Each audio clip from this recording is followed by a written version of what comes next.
I think sometimes people, like I said, look at a person from an outside view and they just say, oh, this person's, perfect or doing all this good stuff, but they don't really look at like the reason behind it. So I think you were smart enough to like take a step back and be like, okay, maybe Joe's this kind to people in this way because he is, or it's because an actual issue or something, an event or whatever the case may be. Right. Because we all are the way we are for a reason, We're not just born kind, or we're not just, and this is what me and Cal talked about too, but you're not just born kind, you're not just born this horrible person. Right. It's like pit bulls, and people are like pit bulls are horrible dogs, but it's like the environment they were, raised in.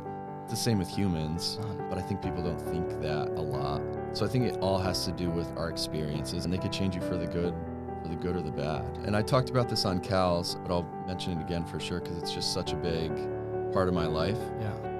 But it was 3 weeks into my freshman year of college when my dad committed suicide, which was obviously super hard. And during that time, it was, the worst thing ever, and I was at like the lowest of the low. But like when you're that low, you have to find a way to get back up, or else you just, you have to. There's no other choice. Right.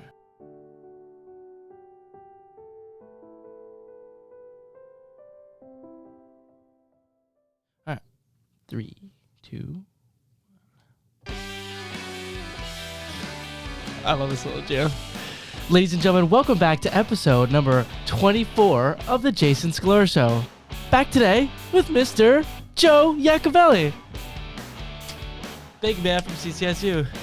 Actually, Joe, when I first got to Central last semester, there were 2 guys that I just kept hearing their name over and over and over again. And it was Cal Borst and Joe Yacovelli. Yeah. So you've seen Cal, and now you see Joe. And I think you know why. The 2 most handsome men that this world has ever seen. No. It's wild. This guy. But why is Joe on the podcast? Just because he's popular? No. He is popular. But that's not why he's on the podcast. The reason why I'm bringing Joe on today is because of the fact that he's... Honestly, like, when I first met you, I don't know what I expected. I mean, I wasn't expecting you to be, like, some douchebag. But, like... You're just way more kind and selfless than I had thought, than I had assumed. But I think a lot of people will say that. Yeah. And same with you. I remember when like the first like real conversation we had, what were we doing? Move-ins? And we were going through each room. We were going door to door, That was like the first time we like really talked. Like we met before that. Yeah.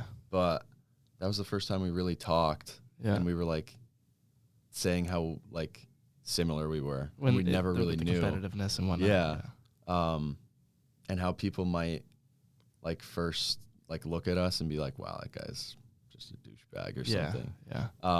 Before they get to know us. And yeah, same with you. Like I didn't know you last year. Like at all. Yeah. But yeah, now we do. Yeah. Now, So there's something that's very interesting to me about this, and I was going to bring this up, which was, for those of you that don't know, obviously you don't know Joe, Joe's a very competitive human being, as am I. But the difference that is very interesting to me, because I've never really even, you're special with this. This is, like, I don't see people that are that level of competitive that are so, like, kind and, like, still prioritize being kind over winning the game, because at least in my experience, I find it just so hard to prioritize anything over winning. Actually, I think we actually talked about this as well when we were having that conversation, where it's not even really winning. It's more so just like the drive to not lose. Like I hate losing more than I love winning. Yeah. But what runs through your head? Like genuinely to learn, because I don't know what goes on. I'm trying to get better at it, but like when I'm in a competitive environment, whatever it is, it could be the most dumb thing. We could be playing fucking Monopoly, and I'm just fucking flipping out in my head like I gotta win, like. But I'll prioritize winning over being friends with somebody. Yeah, So yeah. what runs through your mind? Like, how do you do that? I don't know. Well, I definitely wasn't always like that. Like in high school, we were saying you just have like so much like testosterone and you're just like That's crazy.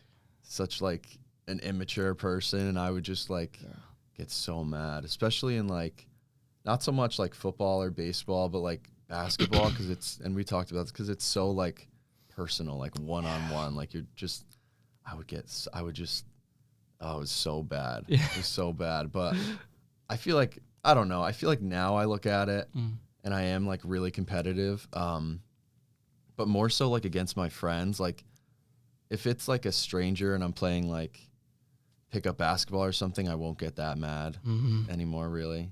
But like if it's like my buddy Kamran or like someone that I like play against all the time, like then like I'll get mad if I lose. But So like, is that like a matter of like you feel like you can say whatever and like they know your intentions? yeah, because they know the type of person I am, and they know it's just like a fun thing. It's not like I'm actually mad at them type of thing. But I don't know. I feel like the way I overcame that high school phase is just thinking like, I don't know, that there's bigger things in life, I guess. Yeah. That's probably what like propelled me through it. Right. But yeah, I still am so competitive. Yeah, me too. And I think it's not a good or bad thing. It depends on how it affects you, like everything. But like I look at somebody like Cal, for example, and I'm sure he won't mind me talking about his flaws openly because we talk about this all the time. But he has a tendency to put his desire and his egotistical need to feel liked by everybody as a priority over expressing who he is, right? And I'm the opposite, where my ego drives me to want to feel significant and want to be, Mr. Popular and want to have all the spotlight on me. And as a result of that, it's very distasteful. But it's just showing up, and it's two different ways. And so when it comes to sports or any sort of competition, a lot of times I find people who are more naturally inclined to be kind end up on the lower end of the totem pole when it comes out to results, because they have a desire to be liked. So it's not that you let people win, but you don't put winning over being liked because of your egotistical needs. And I see people always in either one group or the other. And I'd be curious to know, because you're so liked by people. And like, I actually noticed this when we were talking about, we were at the desk. I came up to the desk. It was after soccer or something. And we were talking about some studies of like, was it the placenta? Yeah. I forgot about that. I didn't even know what it was. I probably wouldn't even brought it up either. We were talking about stem cell therapy and whatnot. And it struck me because this was like the first time I had ever heard you like take a strong stance and be like, no, I disagree. And I was like, holy shit. I was like, you have it too. Yeah. And I'm curious to know if my hypothesis is correct or not. Do you feel like you have that need, like sort of similar to Cal, of like the desire to be liked by everybody, so you will just agree with what other people say instead of speaking your mind?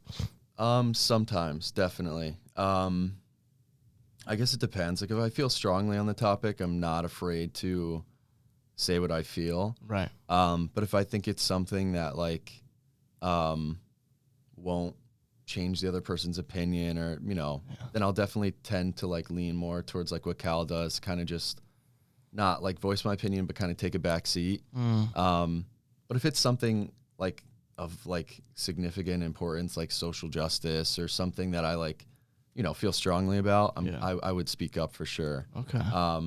Or if it's something like medical, like what we were talking about with the placenta. For those of you that don't know, one of our coworkers was just saying that she would eat her placenta. I won't name names, but a lot of people, and she brings it up all the time now when we're around other people. Yeah. And like 3 for 3, the people that we mentioned it to said that they would eat it. Really? And I was so surprised. Whoa, that shocks me too. Yeah. Like in pill form and stuff. Yeah. And I'm a nursing major, and I don't know too much about medical stuff in general, but I'm a big learner, so I like to, like we were talking about, our peer-reviewed journals and all that. Yeah. So did some research. It doesn't seem like there's any research that backs up that it has like positive effects. Yeah. So that's when I was like, I voiced my opinion. Yeah, I was like, anything significant enough. it's just Yeah. gross. Yeah. Oh, it's too good. Okay. Good. All right. Fair. So do you think you fell anywhere on the end of like where did your ego come into play? Especially like in high school, for example. Like mine showed up in I want the spotlight, me, and so I would do anything to get attention, and that obviously had its own side effects. And so that's how my ego manifested. How did it manifest for you? Like where did it bite you in the ass? I think sometimes it'll manifest not from your own beliefs, but from what other people believe about you. Like, see, people will be like, "Oh, he's, the popular kid that plays all these sports," and then in your mind, it kind of trains you to think that way too, like that you have to be this person that, whether it's popular or all that stuff. Right. So sometimes it's hard to like we were saying, like be your own person when you have all these like views coming at you. But yeah, I think in sports, the ego definitely got in the way. What about just normal everyday life though? I didn't see it too much cause any problems. I would say just immaturity, like in relationships when you're kids in high school and stuff. Yeah. I think we see that a lot. Yeah. I think women are just far more mature in high school than us. Yeah. Like just way far more mature. Yeah. That's a fair statement. And so I think we just, and even going into college, I think our ego just plays such a big role. Like, and we talked about this too with like, if your significant other goes out and stuff, like that immature, like egotistical person who wants to like be like, oh, you shouldn't be wearing that. You shouldn't be going out with these people. Right. And I think that's ego. And I think that's where it played in a little bit, is into like relationships and stuff. Yeah. But yeah. Keep talking. I'm trying to think about more everyday life. It's mostly sports though. Yeah. Okay, fair. Mostly sports. So I mean, to me, it just seems like you didn't really have a big issue with like ego problems. You're just perfect. No, definitely not. I'm kidding. Definitely not. No, I know. I'm just trying to dig a little bit. I want to see where that soft spot is. Like I know, like especially when I watched a little bit and watched a full episode of when you were chatting with Cal, and you had said that I pretty much hit the nail on the head when I was talking about how everybody loves Joe. And like maybe that's, maybe that's because of some good or bad things. Exactly. Yeah. And so I was curious if you could dive in a little bit on that, because I know like I heard you tell your story, but it didn't really make full sense to me. So I don't know if you could help clarify. Yeah, definitely. So you're a very smart person. Thank you, Joe. No problem. And handsome, but I think sometimes people, like I said, look at a person from an outside view and they just say, oh, this person's, perfect or, doing all this good stuff. But they don't really look at like the reason behind it. Right. So I think you were smart enough to like take a step back and be like, okay, maybe Joe's this, kind to people in this way because he is, or it's because like an actual like issue or something, an event or whatever the case may be. Right. So I think you were really smart to do that extra digging, because we all are the way we are for a reason. We're not just born kind, or we're not just, and this is what me and Cal talked about too, but you're not just born kind. You're not just born this horrible person. Right. It's like related to like pit bulls, and people are like pit bulls are horrible dogs, but it's like the environment they were, raised in. It's the same with humans. 100%. But I think people don't think that a lot. Yeah. So I think it all has to do with like our experiences and stuff. But yeah, and they could change you for the good or the bad, But I think you were very smart for saying that. Your experiences obviously shape who you are. But what were those for you? Like, what were like those experiences. Yeah, and I talked about this on Cal's, but I'll mention it again for sure because it's just such a big part of my life. Yeah. But it was 3 weeks in, 2-3 weeks into my freshman year of college, when my dad committed suicide, which was obviously super hard. And, during that time, it was, the worst thing ever, and I was at like the lowest of the low. Right. But like when you're that low, you have to find a way to get back up, or else you just, you have to. There's no other choice. Right. So that's when you start to really like shape your decisions, and that's when like those issues that you had mentioned, that's when they like really manifest. So that way, it's like, I don't know, it becomes a part of you, Like I took a lot of blame for it, which of course I shouldn't have, but it's hard not to, when something like that happens. So instead of just like, I had to move on from it. Excuse me, I had a lot of eggs before this. But to do so, I found a lot of comfort in doing what I felt guilty about not doing prior. And I think a lot of people have that same experience. Like whether they... You said you felt guilty about not... I felt guilty about... Jesus Christ. Sorry. You're totally good. I felt guilty about just like not being there for my dad, or not something simple as not like picking up a phone call or whatever the case may be. And a little background for those who didn't watch Cal's.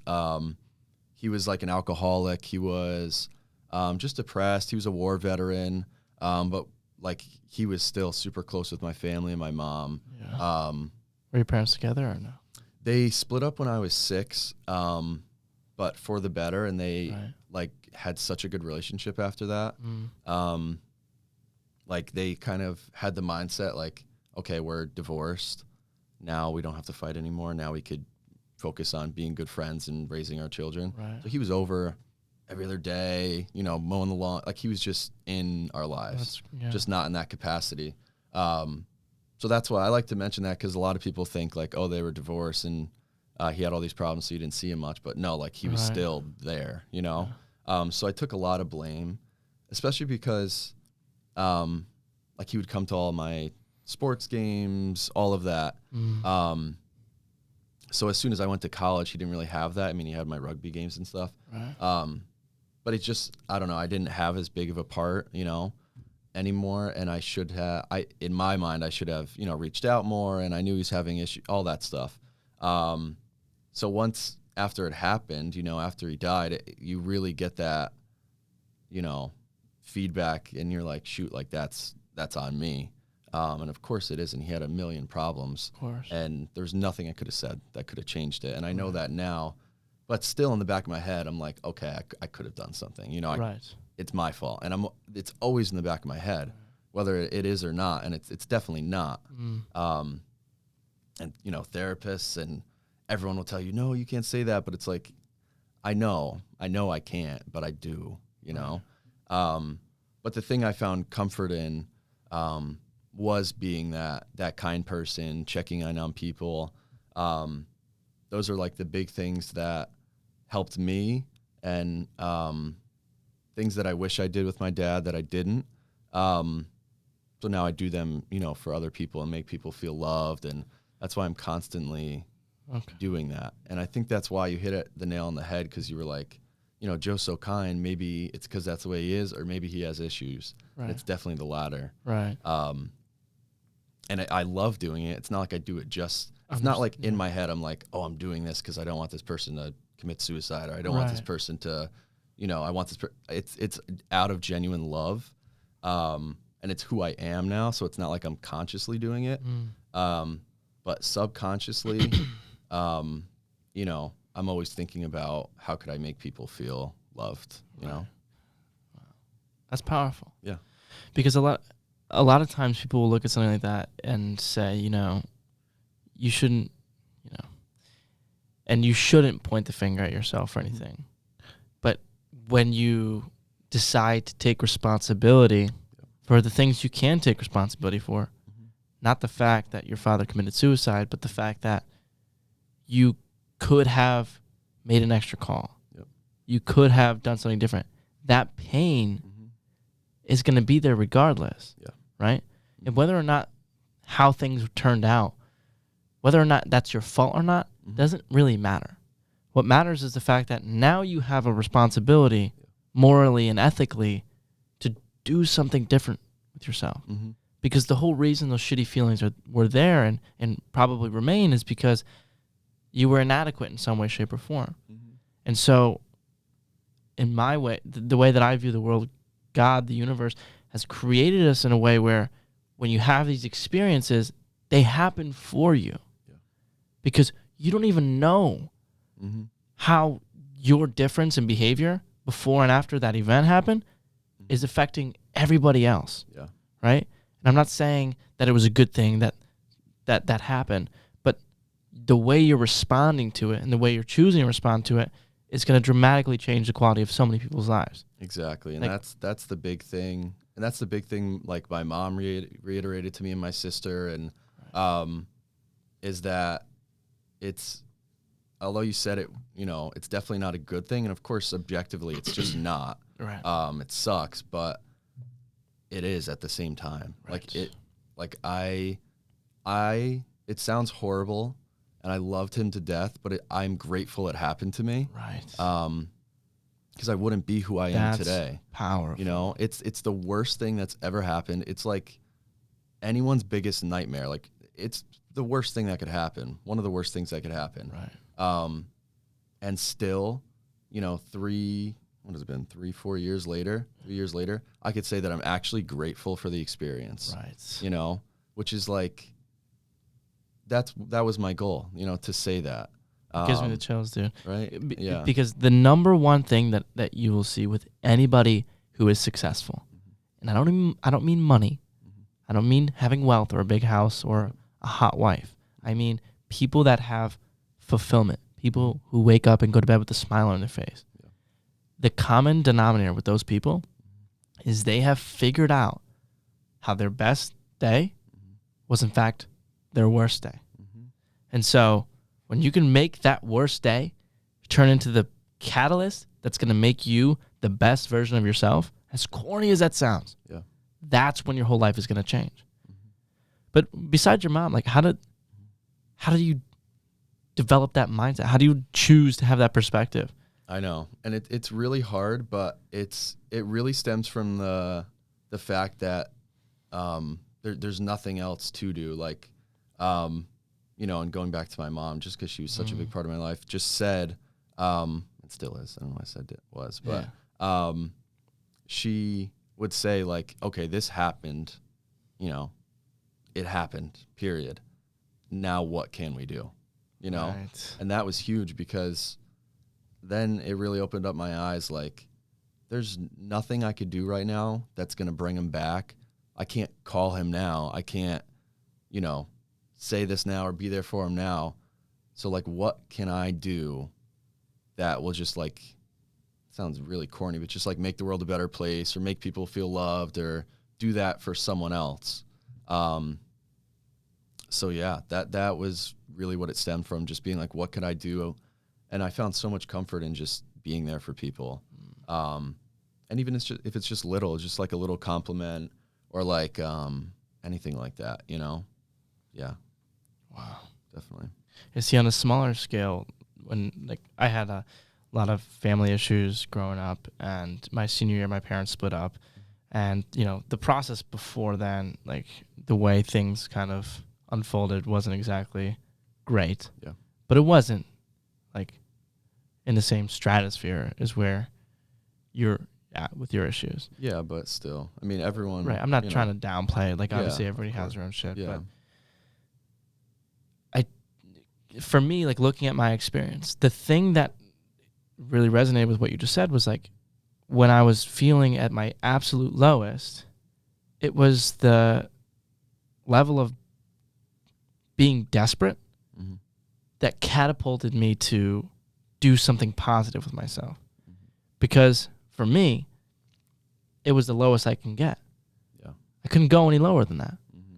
And so when your back is on the floor, you can't look anywhere but up. Yeah. But I find that so many people still find a way to look down and find a way to look at what happened and continue to focus on how they were done wrong and how life had thrown them a shitty hand. And those are the people that are miserable. And so it really makes me wonder, is like, what is it besides that level of, you're at zero, so now you have to look up, that makes you want to actually do something positive about a shitty experience? Yeah. No matter how shitty it may be, no matter how much worse off you might be than somebody else. Because if you look at, like Oprah Winfrey, for example, one of the worst upbringings you could ever hear. Her story is incredible. It's one of the most tragic stories of an upbringing of anybody that you could ever hear. And look where she is today. And so it's like, you even take somebody like that and you're like, you look at their story and you look at mine and you're like, how can I complain about anything ever? Yeah. But how does she have that perspective? You know what I mean? Because you can always find a level lower. There's always somebody that's worse off than you. But what's the difference maker?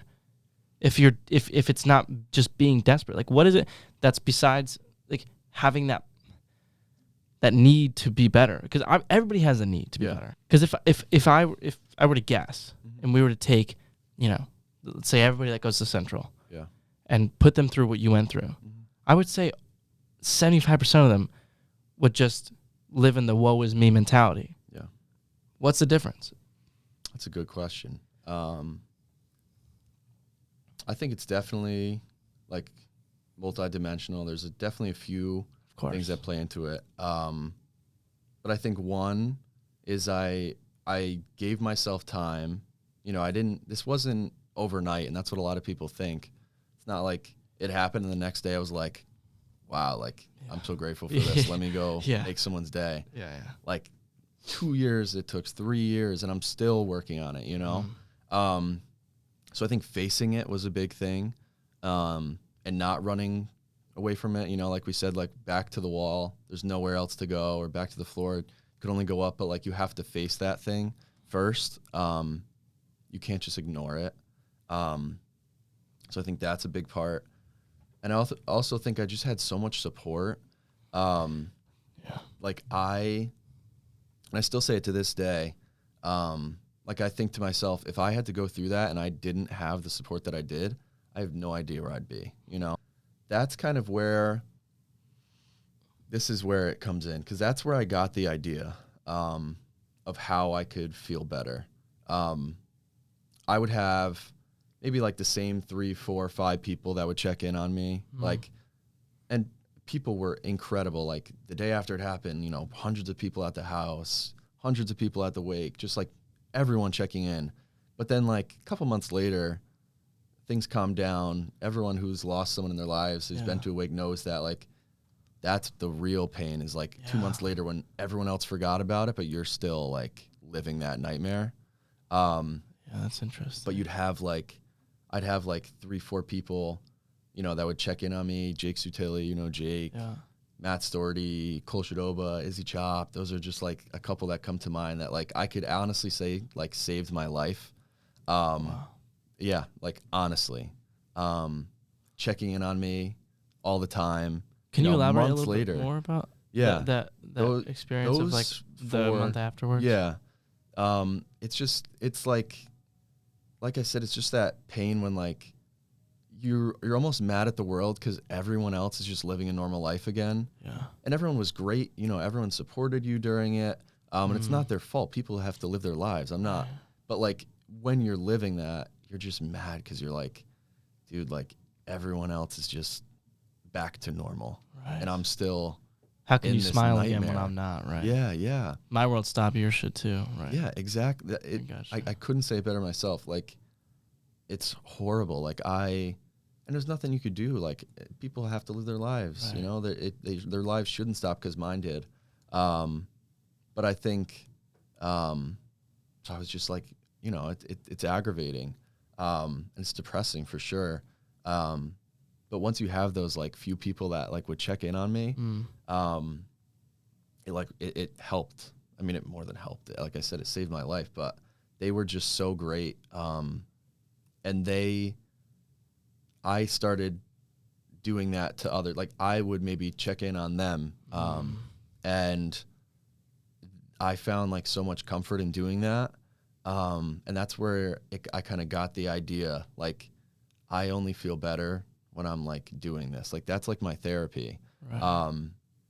Like I even still to this day, like if I'm having a bad day, I will text someone or a couple people. So ironic, It's yeah. like I just like thinking about, like I'm just like having a bad day, I'm in my head, and like I'll automatically just like pull out my phone and like text someone that I haven't texted in a while, or just like check in on someone. And it's so like just lame, and like it sounds so stupid, but like it helps. Like for me, it's ironic. it helps. People think that if you want, you know, if you're feeling unloved, if you're feeling, you know, alone, that before you can give that love to somebody else, you need to feel that love. But that's not how it works. If you want to feel that love, you need to give that love. Yeah. Right? And like you said, I do the same exact thing. I've never really consciously like thought about it. Yeah. When I'm feeling shitty, like I'll just text people or like reach out to people and just try and, you know, compliment somebody or just make somebody else feel good. Yeah. Because then that's gonna fill me up. It's like we're wired in a way where like the most selfless thing to do is selfish in the same exact process. Yeah. Like you want to feel good because you're feeling lonely or whatever. And so you give somebody else a compliment or reach out to a friend that you haven't talked to in a couple of years, and then all of a sudden you feel amazing because you made somebody else feel amazing. It's ironic. I know it's selfish, like you said. Like, right. It really is. But and yeah, I like you said, I didn't even think about that till like not even a year ago. I realized, maybe like 6 months ago, I realized like I was having a crappy day and I just was doing that, and I was like, this like it all came full circle. I was like, this is why I do this. Right. This is why that I am. Right. It was just like a moment where I powerful. was like, yeah, it was a really powerful moment. It was cool. But Damn. yeah, but that's not to say, like we said earlier, like it's not like I don't mean these things, or it's not like I am doing it just for myself, but it's wired in me that that's who I am now. Yeah. And I love to do it. It's not like a chore, you know? So what I'm very fascinated. I've never even considered, because I haven't had to deal with a loss like that in my life yet.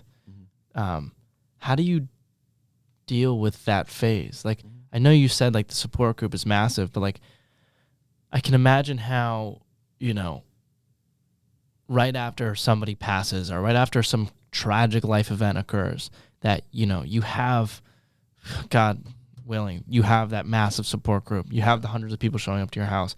And so that phase where you're almost feeling numb, like you have all those people there to support you. But then, you know, when the world keeps turning and yours is still standing still, like what's your advice to somebody that's going through that? Like, I know, like you're saying, like, I'm just curious to know if you think that there's anything that somebody could tangibly do looking back on that. Let's say they don't have the same level of support group. They don't have Jake by their side. Like, what are they going to do? Yeah, that's a great question. And so a lot of people will reach out if they have a loss or because they know I went through that, whether it's from high school or people that I know now. Right. So it's good that I could be that avenue of like support. Yeah. And I always tell people to cry when you feel like crying, but laugh when you feel like laughing. And I think that's huge because I would feel guilty, say like a month later, right? Yeah. My dad dies. A month later, I'm with my friends and I'm like, you know, having a good time and laughing. I would feel guilty, you know, because I'd be like, how am I going to be happy right now? And then I thought to myself, like, I cannot live like that. Like, I have to allow myself to just be, you know, what I feel. Wow. But there's the contrary to that is, you know, if I'm sad and I feel like crying, or if I'm just, then I'm going to let myself be sad, Right. you know, for that time being. You know, there comes a point, of course, when you have to try to get by all that stuff. But like, it's cliche, but time will heal stuff. And it sounds horrible, but it will. Right. But I think just allowing yourself to feel those emotions, because if you just bottle everything up, we know that it'll just hit, 4 times as harder in a month opposed to if you let things out, week by week or whatever it is. Right. So that's what I try to tell everyone that ever comes to me with anything, or anyone that has a loss. Like, just feel your emotions. Don't, run away from anything, no matter what you're feeling. If it's, 4 days after you experience a big loss and someone, makes you smile, don't like feel guilty, Right. I think that's huge. It's just feeling our emotions and not, because the second you start to like guide your emotions, it's just going to like change your whole brain chemistry. Like to be like, I can't be happy. I can't be happy. I can't be happy. When like, if you feel happy, you feel happy, run with that.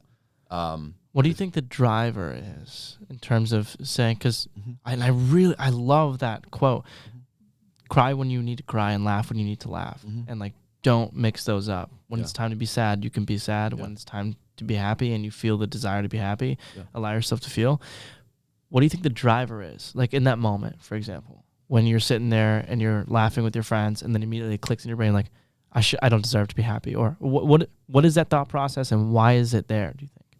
I think it's just human nature to, like you said, like when your world just like falls apart and something big happens, you just feel so guilty. Like that's the driver. Like just being like, how could I be happy? I had this huge loss, like, or maybe someone else in my family is upset right now. Like, how could I be with my friends happy, or, whatever the case may be. I think that's the biggest driver. It's just like guilt, which is horrible, but it's a feeling. It happens. But yeah, it was so hard. Yeah. So you would say maybe a part of it is you thought maybe you could have done something, or like you were saying before, part of it you felt like it was your fault. So if this is somewhat your fault, you don't deserve to be happy. Yeah. So it's like a self-sabotaging way of like, don't laugh, don't have a good time. This you need to pay the price. 100%. Wow. Yeah, 100%. And it's just like this seesaw effect, because then when you feel sad, you're like trying to get yourself up. It's just like this horrible balancing act. But yeah, it just stems from like guilt, I think. And I think anyone will have any kind of guilt. And just like someone that just had someone that passed away, of like anything else, that they wouldn't feel guilt for. Right. I think it's the same thing. I think they're still going to feel that guilt, like if they're happy and all that, a week or two later, just because it's such a life-altering event, and you're like, I shouldn't be happy right now. Did you have anything that like any tips or like anything that was like when you're in those moments that like any sort of, I don't know, because for me, like I'm never gonna forget that. That's gonna stick with me. Yeah. Cry when you need to cry and laugh when you need to laugh. So I feel like in those moments, if that ever happens to me, like I'll just remind myself of that mantra, and this philosophy will kind of like come into place, and I think that will help me hypothetically. But what helped you, like in those moments where like, it's easy to say it, but when you're in those moments feeling guilty because you're laughing with your friends when, this tragedy just happened and you're blaming yourself for it, like how do you actually do it in those moments rather than, just like saying like you should, because you deserve to feel happy. Like it's easy to say. How do you do it in those moments of like, I know, fighting that guilt? It really is hard to do. And I don't, like I said, it wasn't like an overnight thing. Like I wasn't just like, okay, I have this in my head, let me just put it into action. And I think that's what a lot of people get wrong with any idea in life, is that like, just because I say that I'm going to go to the gym 5 times a week and do these exercises, like sometimes it's like a slow process. It's not like an overnight thing. You're not going to see the results overnight. I'm not going to be this jacked bodybuilder overnight, or I'm not going to be this mathematician overnight. And I think it's the same with that. You have to allow yourself to, you can't be too hard on yourself. But just constantly reminding myself of that. And over time, I started to feel more comfortable doing that, not feeling as guilty. But yeah, I went to therapy for a little while at school, because they have the counselors. And it helped, and she was great. She was incredible. Right. But it wasn't really for me. For me, I'd rather, like, I find this way more therapeutic. Right. And I was younger then too, so like I would just not say what I was really feeling, and it was more like a chore to go to. Right. But a lot of people benefit from it, which is great. And she gave me a lot of good tips, kind of like in the same ballpark, like, take it on in waves, don't just bottle it up all at once. Right. So I got a lot out of it, but I know it takes a while. It takes a while, and it takes a lot of reminding yourself over and over again, and not being too hard on yourself. If I'm out and having a good time, and then, I'm like, oh, I should feel sad. Like, I can't be too hard on myself, when I'm feeling those things, Does it still come up for you? Sometimes, especially, yeah, definitely. Like around, like, say the anniversary of his death or on his birthday, like my mood just drops. And it's not because I'm necessarily sad. Of course I am. And like for part of the day I'm sad, but like the whole day almost, like I just feel so low. And that's not because I don't think I'd be sad the whole day. It's just like, you know what I'm saying? Like I think it's mostly because I have this like preconceived notion that this is a horrible day. This was like the worst day of my life back then. So like I should feel sad. Mm-hmm. And I still will feel guilty when I'm like, when it's September 20th and I'm out with friends having fun or, laughing. And this year I did a better job. I told myself that I wouldn't do that as much. Last year I definitely did. Yeah. Last year was tough though. I was in, because I'm a nursing major, and I was in psych last year, and on September 20th, the date in psych, we're talking about suicide and depression and all this stuff. It was shitty. It was so bad. But going off of that, this is just a little pro tip for everyone. It was just a horrible time. I was like, we're talking about all this stuff, on the anniversary. That must have been so hard. Oh, it sucked. It was like the worst timing. But so I just went into the bathroom just to cool off. I was just on my phone, probably texting my mom. I was just, cooling off. And, like I was very sad, like, ready to cry. And this like professor comes in, not my professor, another professor comes in, and he's like, good place to use your phone, right? Like kind of like being a jerk about it. Like, why are you in the bathroom? Just like sitting here, like not in class. I was ready to lose it, but I didn't. I didn't even know what to say. I was just ready to cry. But that's just a life lesson for everyone, that you never know what someone's going through. Like, he did not have to say that. Right. And I was just so pissed. I was like, did he really like, I didn't even say anything. But he was like, wow, good place to use your phone, huh? I was like, damn. Like, that's like, it was like such a low moment for me. Right, because if he ever knew. Yeah. Like if he heard this. Yeah. I was like 2 minutes later, I was like, I should have just went and told him everything. Yeah. Like, just went on a rant. Yeah. I was like, it wouldn't have helped anything. That's just who he is, I guess. But maybe. I almost did. I was so close. But that's just like a side story. But yeah, in class last year, horrible. Felt crappy the whole day. So I told myself this year on that date that I would be a little bit more proactive. Next year I want to run, like, whether it's a half marathon or marathon, like in honor, like stuff like that. I didn't do it in time this year. But this year it was just like a normal day, which was good.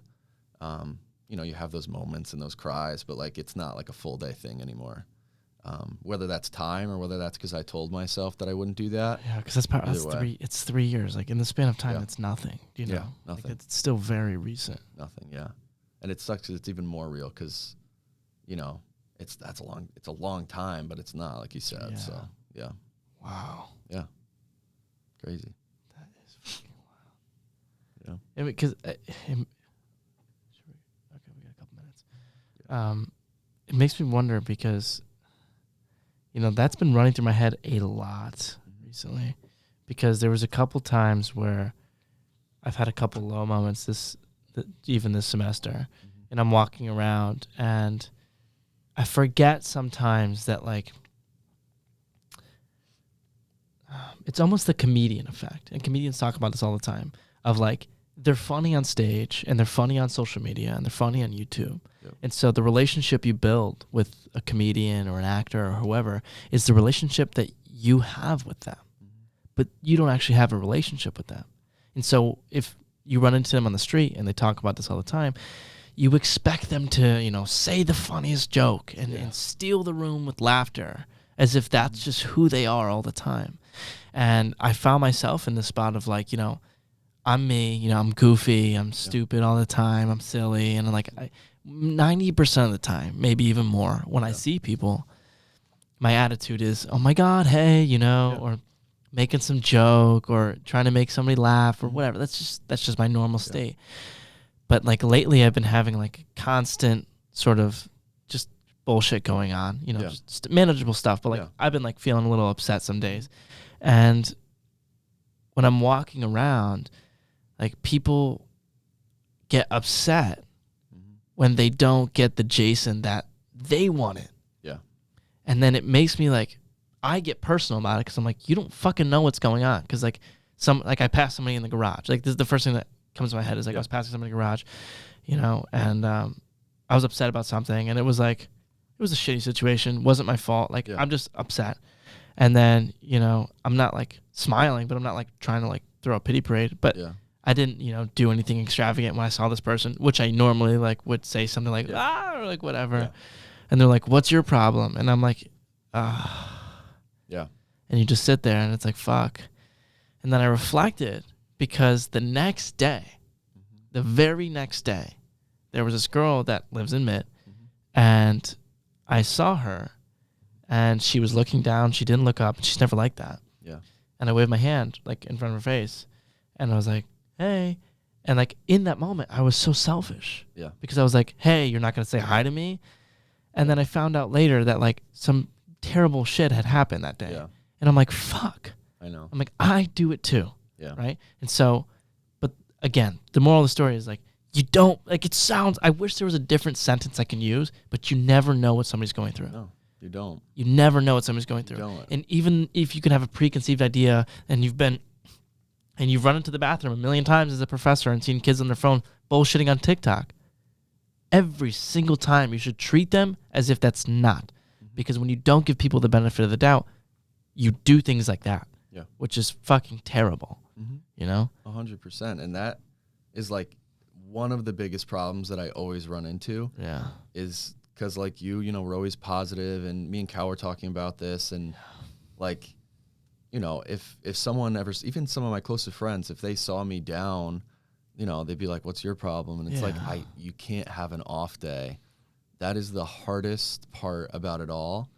And I'm still like navigating that because and I get it. Like it comes with being that person. Yeah. And maybe there's no way around it. Like that's just what you have to deal with. And I'd rather be the person that's always positive and people are like, what the hell is wrong with him when he's not? Yeah. I'd rather be that person, but I wish that, like you said, sometimes people would just take a step back, like, and be like, okay, maybe they're just having a bad day. Yeah. Because sometimes you just feel like you can't have a bad day. 100%. And I struggle with that a lot, especially being like the psychology guy, the life coach guy. Yeah. Like most times, like I've brought myself to a point where I know enough and I've practiced enough things where like I can get myself out of all situations. Yeah. But there's a lot of times where like I can't, and like people will look at me like, well, I thought you had all your shit figured out. Yeah. And then like it's just so, I don't know. It feels like people don't understand, like, I'm still a human being. Like, I'm happy most of the time. Some of it's genetics, some of it's the work I've put in, like, and everything in between. Yeah. And so when you see me having a bad day, you can have the urge to say, what the fuck's up with you, dude? Like, thought you were Mr., life coach. Thought you never had any problems. And it's like, whatever. But, like, for example, the other day when I was just having a shitty day, shout out to Paige. She reached out to me and she was like, there was like 4 or 5 people that were giving me similar responses to, thought you had all your shit figured out. Look at you. Like, you seem like a little upset. And it's just like, it just makes it way worse, on the smaller scale, what happened to you in the bathroom. And it's like, Paige was the only person that was like, hey, are you good? Like, are you okay? Do you want to talk? Yeah. And it was like, she didn't put, me or herself on a pedestal. She didn't have some egoic drive to make me feel like a piece of shit because I should have it all figured out because I have a podcast. It was like she was real about it. Yeah. She wasn't trying to, use this situation as a crutch for her ego to pretend like she has it all figured out or to make herself feel significant or whatever, some secondary bullshit payoff. She asked me, "Are you okay?" And she checked on me a couple times. Yeah. And she was the only person that did that. And there was like 5 or 6 people that didn't. And not only did they not do that, they did the opposite. And it's like easy for me to point the finger. I find myself doing it as well. But the point is you never know what somebody's going through. And it's like, it's these situations, like the one in the bathroom, like that's going to stick with me. Yeah. Because like you never fucking know. It's so easy to just assume because everyday life is everyday life. Yeah. So 9 times out of 10 or 99 times out of 100, you might be right. Yeah. But if one of the time you might be wrong, then you should always act like that. 100%. I couldn't say it any better. And I don't think people, like Paige is like a wonderful example of just a great person. But I think sometimes people will react that way, like, oh, what's your problem? Just not for the sake of like malicious intent, but just because maybe they don't know how to talk about, like, that might be their way of being like, oh, how are you doing? Like, are you okay? But you know what I'm saying? Like, especially if it's like a close friend, like I have friends that are like that. They'll be like, what's your problem? Instead of, but that's like their way of saying like, oh, are you okay? Are you okay? Yeah. So I think sometimes it's not malicious at all. Agreed. But people just don't, it's hard to have those conversations and be like, oh, are you okay? Like that's like so personal. And some people just, even me, sometimes I find, it's hard to do that. Yeah. So something, like you said, give them the benefit of the doubt, but you never know. Yeah. 2 questions before we wrap up. Yeah. I wanted to ask, because I find myself in this situation like this a lot. How do you handle, because this even happened the other day when I was feeling a little upset of like, when I'm in a situation, I find it so hard to say no to helping other people when I need to put myself first. Like, I feel like, I don't know if you've run into this situation. I just feel like this would be a massive problem for you. Like, I could just, I just can see that it might be. I could be totally wrong. I'm just curious. Is that a problem for you? Like, do you find yourself like, okay, Joe needs to put Joe first, but then somebody else needs your time, somebody else needs your advice, somebody else needs your energy. Do you find yourself giving it away when you shouldn't be, or no? Definitely. I can't say no. Yeah. Like I can't, Yeah. like it's very, very rare that I do. And if I do, I have like a really good reason to. But why? I feel the need that if I didn't do that thing and I was doing something else, even if it's for myself, I would feel guilty because I could be doing something for someone else. And I'm not like this, it's not like I'm this perfect guy that likes doing that and likes helping people, but I do like helping people. And I think, I don't know, I just can't say no. And a lot of people ask, like, do people like take advantage of that and take advantage of your kindness at all? And a lot of people have asked me that. Yeah. And I thought about it a lot. And I'd say that sometimes people do. Yeah. But I'm okay with it. And it's like a weird thing that I kind of just accepted it, that, 90% of the time, even more, people, are asking for help or whatever, and it's of good intent, but, maybe 5-10% of the time they're trying to take advantage of your kindness and stuff. In my eyes, I just say, whatever, I'm good with it. If it's only that 5-10%, you take the good with whatever. the bad. Yeah. Right. Yeah. Fair. But I really can't say no. I really can't. Yeah. Like if it's bad. It's bad. So you'd be interested. I'm going to have you on again. We'll talk about definitely, that. I want to dive into that for sure, because there's a lot to unpack with that. Oh, yeah. But you got to go. So we're going to ask you my final question. This is the wrap-up question that I ask every guest when it's their first time on the podcast. Okay. And the question is, it's, the end of your life. Yeah. You're on your deathbed. Yeah. And they can't watch this podcast. Mm-hmm. They can't read any words you've written down. They can't know anything that you've done with your life at all. Nobody can know. But you can write down one word, and that word will be on your gravestone. And people can decipher it however they want, but it's just that one word. What's that word? Love, baby. Love. Love it, baby. God, I love it. What an answer. Yeah. Ladies and gentlemen, thank you for tuning in to episode number 24 of the Jason Scalora Show with the handsomest man at Central Connecticut State University, Joe Yacovelli. Look at that fucking mustache. Always looking fire. Thank you for tuning in. Like, comment, subscribe. Love yourself because I love you. And stay handsome. Peace.